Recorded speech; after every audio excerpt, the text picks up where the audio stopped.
Kita telah terhubung dengan Head of Macro Research Bank Mandiri, Dian Ayu Justina. Selamat pagi, Mbak Dian.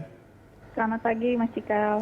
Oke, Mbak Dian, ini pada pembukaan perdagangan kemarin rupiah dibuka menguat. Bagaimana dengan pagi ini?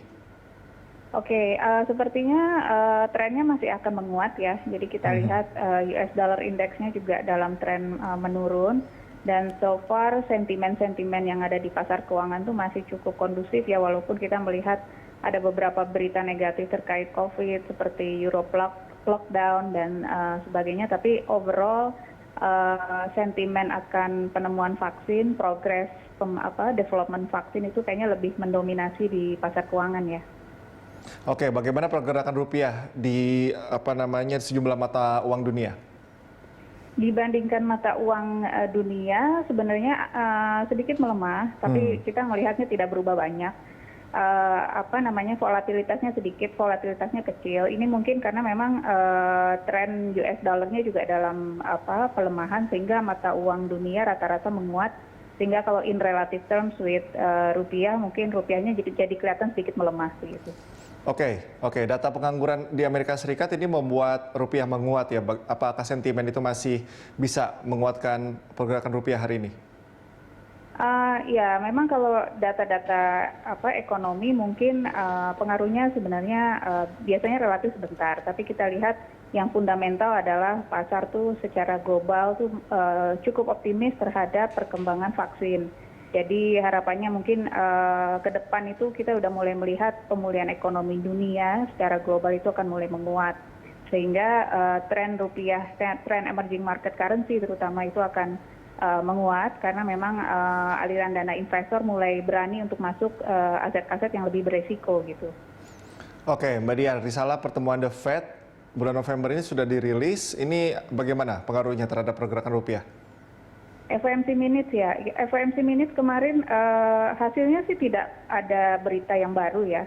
Jadi terlihat bahwa Fed itu masih concern terkait dampak COVID-19 ke ekonomi dunia dan pengaruhnya mungkin akan short lived. Tapi so far memang semua faktor masih mengarah ke tren mata uang dunia itu agak menguat arahnya ya. Oke, selanjutnya untuk statement dari Menteri Keuangan Ibu Sri Mulyani yang mengatakan bahwa ekonomi Indonesia ini terbaik kedua setelah Tiongkok. Ini seberapa besar pengaruhnya terhadap rupiah? Ya, ini juga salah satu faktor yang mendukung penguatan rupiah karena kita lihat memang semua negara hampir mengalami hal yang sama, yaitu kontraksi pertumbuhan ekonomi. Kita pun mengalami kontraksi, tapi kalau kita put in relative terms gitu ya dengan negara-negara lain, tentunya kontraksi kita masih lebih kecil. Dan prospek pemulihan ekonomi Indonesia itu termasuk yang cukup baik jika dibandingkan dengan negara-negara lain. Karena apa? Karena memang kita punya basis permintaan domestik yang cukup kuat. Jadi kalau misalnya ada confidence yang mulai pulih, apakah itu terkait pengendalian pandemi yang lebih bagus atau mulai ada berita mengenai masuknya vaksin, itu bisa cepat memulihkan ekonomi kalau untuk Indonesia ya.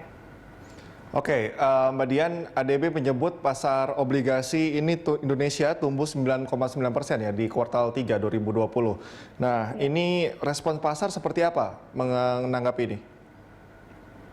Memang kalau untuk obligasi performanya lebih bagus ya tahun ini karena memang obligasi itu jenis investasi pendapatan tetap, di mana kalau ada volatilitas di pasar keuangan tentunya yang lebih bagus itu untuk berinvestasi itu pada obligasi.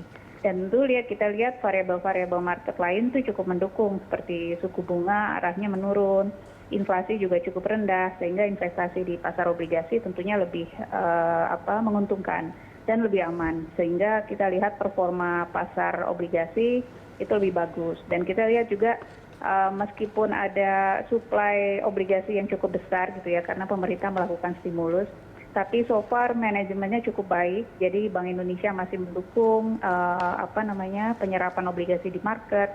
Kemudian saat ini akhir-akhir ini juga investor asing mulai kembali masuk, kita mulai melihat ada capital inflow.